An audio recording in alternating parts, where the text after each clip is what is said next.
It's so wonderful to be here. Thank you so much to Dean Weinstein and Professor Bloom for your kind introductions. It's so great to be here, and I'm looking forward to your good questions and the discussion after the remarks. I'm also so grateful to the Stone Foundation for supporting this forum on economic inequality, a topic of extraordinary importance at this moment in American history in particular. And it's a real honor to have the opportunity to follow in this series a set of scholars I so admire, including Professors Acemoglu, Stiglitz, Saez, and Piketty. Those of you in this room today, like many who have sat in these seats before you, may go on to be heads of state, members of legislatures and parliaments, and advisors to leaders around the globe. The call to government service finds us for a variety of reasons. At its best, public service advances the public good, or what the Constitution describes as securing the blessings of liberty to ourselves and our posterity. Just over a century after America's forefathers had broken free from monarchy, our nascent republic faced another threat to liberty. The Industrial Revolution had delivered remarkable progress and breathtaking innovations, with railroads newly connecting the country and creating immense economic opportunity. But concentrated control over these technologies was creating new concentrations of wealth, yielding new industrial trusts who wielded extraordinary economic and political power. A coalition of farmers, workers, and small merchants agitated and organized, pushing the government to bring these industrial trusts to heel. These efforts ultimately prompted two seminal anti-monopoly laws, the Interstate Commerce Act of 1887, which required the railroads to offer equal rates for equal service, and the Sherman Antitrust Act of 1890, which broadly prohibited monopolization and restraints of trade. These two pieces of legislation can be understood as some of our first federal laws promoting fair competition. But they are also part of a broader anti-monopoly tradition. Anti-monopoly is a governing philosophy that broadly views concentrations of power as a threat to freedom, recognizing that tyranny comes in many guises. Just as the Constitution creates checks and balances in our government, safeguarding against concentrated political control, anti-monopoly laws create checks against concentrations of economic power. And indeed, these efforts were understood as being deeply intertwined. As Senator Sherman declared, if we will not endure a king as a political power, we should not endure a king over the production, transportation, and sale of the necessities of life. If we would not submit to an emperor, we should not submit to an autocrat of trade, with power to prevent competition and to fix the price of any commodity. In other words, no kings, be it in government or in business. Through the mid-20th century, the US government passed a variety of anti-monopoly laws building on these foundational efforts, from the Federal Reserve Act and the Federal Trade Commission Act to the Packers and Stockyards Act and the National Labor Relations Act. Our government created a constellation of legal regimes designed to structure and check private economic power and promote decentralization of ownership in the American economy. Animating these efforts was a recognition that securing democratic checks against concentrated economic power is vital for securing real freedom for people, freedom from the arbitrary exercise of coercive power, as well as the freedom to build a life of one's choosing. Faced with managing one of the most severe economic depressions our nation has faced, perhaps nobody better than FDR understood that how we structure our economy deeply implicates our viability as a democracy. As he explained in an address to Congress in 1938, unhappy events abroad have retaught us two simple truths about the liberty of a democratic people. The first truth is that the liberty of a democracy is not safe if the people tolerate the growth of private power to a point where it becomes stronger than their democratic state itself. That, in its essence, is fascism, ownership of government by an individual, by a group, or any other controlling private power. The second truth, he said, is that the liberty of a democracy is not safe if its business system does not provide employment and produce and distribute goods in such a way as to sustain an acceptable standard of living. Both lessons hit home today. Among us, a concentration of private power without equal in history is growing, This concentration is seriously impairing the economic effectiveness of private enterprise as a way of providing employment for labor and capital, and as a way of assuring a more equitable distribution of income and earnings among the people of the nation as a whole. This idea that securing checks against the concentration of economic wealth and power was essential for maintaining our national project of self-governance remained foundational wisdom for decades following the New Deal. In 1950, for example, Congress passed the Anti-Merger Act, a law that added further checks on market consolidation. While debating the bill, members on both sides of the aisle cited the role that economic consolidation had played in facilitating the rise of totalitarianism abroad, arguing that this law governing America's market structures would be an essential bulwark against authoritarianism at home. This national policy in favor of free and fair competition over market consolidation also proved to be a bedrock of America's dynamism and economic success. Open and competitive markets mean that the best ideas win. Businesses get ahead not by exploiting special privileges, but by competing on the merits. Decades of checking monopolization in favor of competition allowed our country to harness the ingenuity and hard work of our citizens and reap both breakthrough innovations and remarkable technological feats. Around 40 years ago, however, we decided to experiment with a different approach. Policymakers bought into a set of assumptions that markets tend to be perfectly competitive and self-correcting, the monopoly power is generally fleeting, and that a hands-off approach to anti-monopoly policy would deliver great efficiencies that would outweigh any costs. In recent years, the severe costs of this redirection have been on full display. Brittle supply chains where a single disaster or contamination leads to nationwide shortages, farmers making much less, even as consumers pay much more, healthcare markets with skyrocketing costs, even as Americans' life expectancy gets worse, dominant technology platforms whose arbitrary decisions can unilaterally sink a business, sway elections, or shut people out of the public sphere. A national champion aircraft manufacturer whose planes fall apart in the sky. Across markets, extreme consolidation and declining competition have led to private bottlenecks and private grift, enriching a few while making life concretely and materially worse for a significant share of Americans. Present circumstances also illustrate the serious political dangers of economic consolidation. We see on full display these days how centralized power in business can fuse with the power of the state, given greater force and impact to authoritarian desires. The democratic risks of economic concentration extend further. As wealth inequality reaches staggering proportions today, 7 in 10 Americans believe that the American dream, the idea that if you work hard, you'll get ahead, no longer holds true or never did. Only 1 in 4 believe that they have a good chance of improving their standard of living, a record low dating back nearly 40 years. And across ideological lines, 3 out of 4 Americans say that when the system seems rigged, it's hard to actually believe in the value of having a democracy at all. Today's vast economic inequality is the product of several factors, but our governing institutions and the legal and policy choices that they have made rank extraordinarily high on the list. While the idea that checking extreme concentrations of economic power is central to preserving the conditions for a democratic republic remains central to American policy and politics through the mid-century, starting in the 1970s, this approach took a backseat to bipartisan policies much more permissive, if not actively encouraging, of centralized economic power.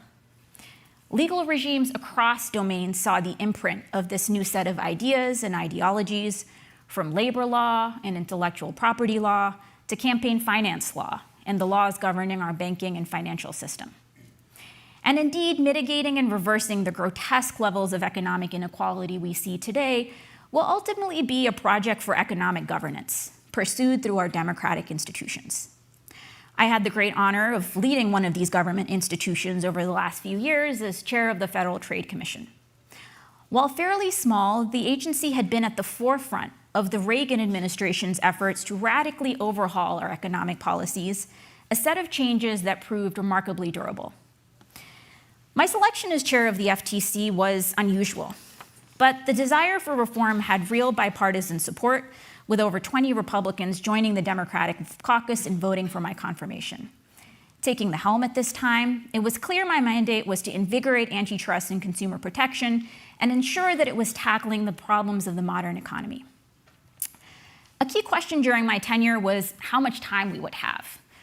The Reagan-era pivot proved durable in part because those government reformers had 12 years to entrench their priorities into the institution's scaffolding and to design agency procedures in ways that favored their substantive goals long after they had left the building.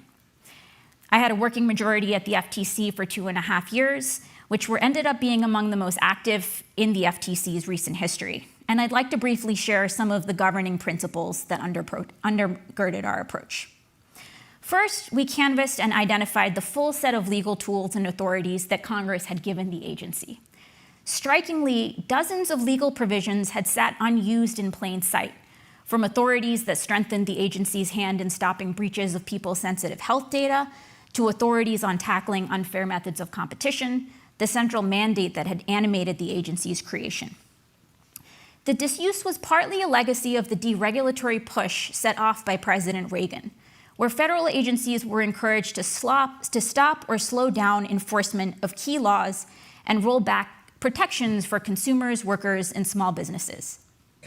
In the aggregate, disuse of core legal authorities results in federal agencies serving a strikingly different role than what Congress had sought in creating them, or government actors trying to fix problems with just a fraction of their tools. Over my tenure, the FTC activated or revived close to a dozen legal provisions that had either been dormant for decades or never used at all. The material benefits from these actions seem clear.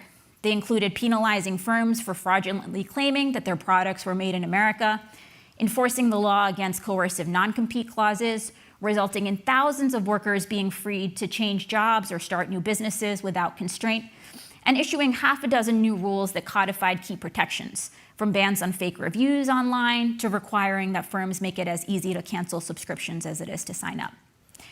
Second, we mapped out an agenda that prioritized tackling the biggest pain points for Americans. The FTC's activity in recent years had drifted and included taking on business practices by ice skating teachers and organists, prompting outcries that the agency was focused on relatively small ball players while ignoring law-breaking by major corporations. We ended up reorienting the FTC's approach to prioritize tackling misconduct that was resulting in the greatest harm for the greatest number of people. Practically, this meant taking on law-breaking by some of the largest corporate players in the most significant sectors of our economy, including dominant providers in agriculture, healthcare, and technology. Third, we focused on eliminating self-imposed red tape and excessive bureaucracy that had accumulated at the FTC. Since the Reagan years, a key mechanism used to slow down agency actions was excessive and elaborate internal procedures, many of which went above and beyond what the law itself actually required. For example, the agency in the 1980s had adopted procedures for issuing consumer protection rules that meant a single rule could take on average 5 to 10 years to issue. After streamlining these procedures by aligning them with what the law actually required, we were able to finalize these rules in less than 2 years. Similarly, internal procedures in the past had required that the multi-member commission vote every time a subpoena was sent out as part of a new investigation, practically slowing down significant agency investigations and creating deadlocks when commission vacancies arised. We took steps to remove these obstacles, empowering agency staff to move more quickly and nimbly, ultimately allowing the FTC to move more efficiently and significantly expand its volume of activity. Fourth, we focused on ensuring that the agency's actions were geared to effectively stop harms and deliver tangible benefits in people's lives. A common temptation in federal agencies had been to opt for half measures or push change through codifying new procedures rather than pushing through substantive bans on abusive business practices. For example, for many years, the FTC's privacy enforcement had long focused on requiring that businesses disclose their data practices and privacy policies made available to people to read. Practically, this meant that businesses could engage in a range of data abuses and still stay on the right side of the law as long as they had given themselves adequate leeway in their disclaimers. Analogously, the FTC had adopted an approach in merger enforcement that frequently allowed illegal mergers to proceed so long as the merging companies had agreed to stop certain behaviors or divested certain assets. Too often, the practical result of this approach would be that firms would merge and ignore their promises, or the divestitures would fail to work entirely. When reviewing the Safeway-Albertsons merger in 2012, for example, the agency had decided to allow the deal to proceed so long as Safeway divested hundreds of stores to a third-party buyer. Within a year, the third party went bankrupt, selling most of the stores at a discount back to the now merged company. Reforming this approach required a willingness to take clearer action. For example, we moved away from requiring privacy disclosures and instead banned data brokers from furtively selling people's sensitive health data in the first place. And rather than try to rectify the harms of illegal mergers through half measures, we routinely blocked major deals that would have eliminated competition. This work included stopping a major defense industry deal that would have dangerously reduced competition in rockets, the first time the government had halted continuous concentration in the industrial defense space. This preference for clear, bright-line rules over murkier half measures had a host of benefits. First, clear and simple rules better allow small businesses to compete on a level playing field, whereas complex regulatory procedures often favor big firms with huge compliance budgets and massive legal teams to navigate the bureaucratic maze and identify loopholes. Second, clear rules can be overseen by the government more effectively and efficiently, conserving resources and allowing officials to spot violations more quickly. And third, clear rules and substantive bans are more likely to result in tangible benefits to people's lives. For example, when crafting the FTC's ban on non-compete clauses, we could have instead adopted greater procedures, requiring that any business seeking to use a non-compete provide clear notice to employees a certain number of days in advance and through specific means of disclosure. These types of measures frequently create more burden or paperwork for Americans without clearly or tangibly protecting their rights or making their lives better.